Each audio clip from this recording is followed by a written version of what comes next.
She dwelt among the untrodden ways by William Wordsworth. Structure, summary, analysis. Hello and welcome to the Discourse. She Dwelt Among the Untrodden Ways is one of the most famous Lucy poems by William Wordsworth that was first published in the poetical collection Lyrical Ballads in 1800.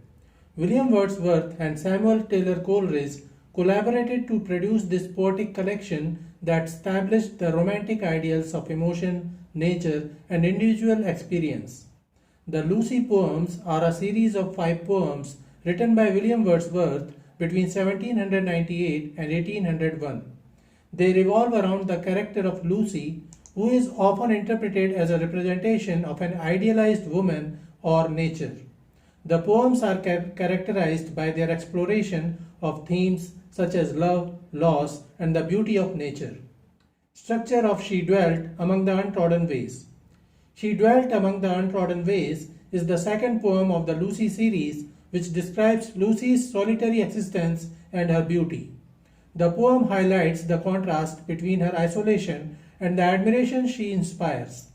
Lucy is a character by Wordsworth who symbolizes beauty, solitude, and the transient nature of existence.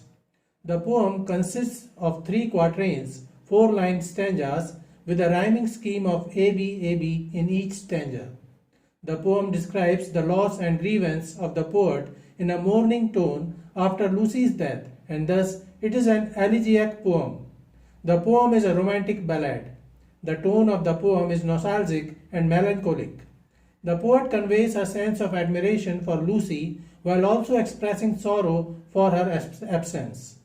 The mood shifts from admiration of Lucy to profound sadness. The poet used imagery, symbolism, personification, metaphor, contrast, and enjambment in the poem.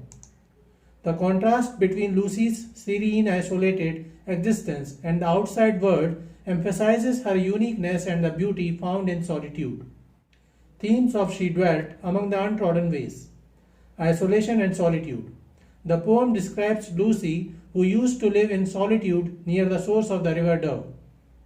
The poem emphasizes her separation from society. This solitude is both a source of beauty and a precursor to loss. Beauty and innocence. The poem celebrates Lucy's beauty, portraying her as an ethereal figure. The poem suggests that true beauty is often found in isolation and simplicity, transience and loss. As the poem proceeds, the mood changes to mourning. Lucy's existence, while beautiful, is fleeting, highlighting the inevitability of loss and the emotional impact it carries. Summary of She Dwelt Among the Untrodden Ways. Stanza 1, lines 1 to 4. She dwelt among the untrodden ways, beside the springs of Dove, a maid whom there were none to praise, and very few to love. The poet begins by describing the locus amoenus, an idealized place where this beautiful girl named Lucy lived. It is a remote place where few people ever go. The speaker emphasizes that she lived by the springs of Dove, an actual location in England. Despite the peaceful description of her surroundings, the speaker reveals that she was never praised and was unloved, a lonely figure. Lucy is alone, and there is no one to praise her and to love her, a maid whom there were none to praise and very few to love. The first line, which also serves as the title of the poem, suggests that Lucy lived both physically and spiritually unrevealed and distant. She is a maiden girl. The word springs also suggests purity, casting the maiden in a virtuous light. The poet begins with imagery, untrodden ways, which evokes a sense of wilderness and seclusion. The transition between line 1 and line 2 suggests enjambment. The poet uses dwelt, suggesting that he is talking of the past. Stanza 2, lines 5 to 8. A violet by a mossy stone, half hidden from the eye, fair as a star when only one is shining in the sky. In the second stanza, the poet describes the beauty of nature of that place and compares the beauty of nature to the grace of Lucy.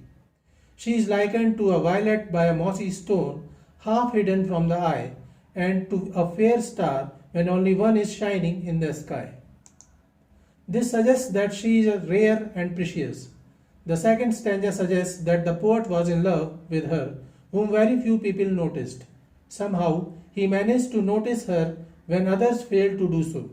The mention of the violet by a mossy stone also implies that, like a small flower obscured from view of a mossy rock, the maiden also went unnoticed. In this stanza, the poet personifies natural beauty as Lucy. The poet used imagery and symbolism in this stanza.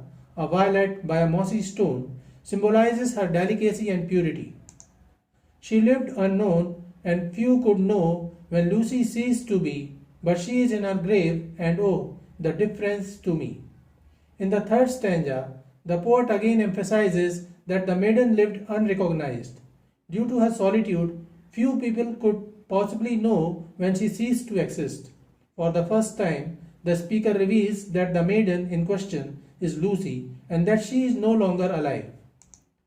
This sad fact tortures the speaker, who implies throughout the poem that he loved her. Lucy's death is expressed with great sadness, but she is in her grave, and oh! But while she remained unknown and died unknown, no one noticed her demise, but it was a great difference to the poet. So this is it for today. We will continue to discuss the history of English literature. Please stay connected with the discourse. Thanks and regards.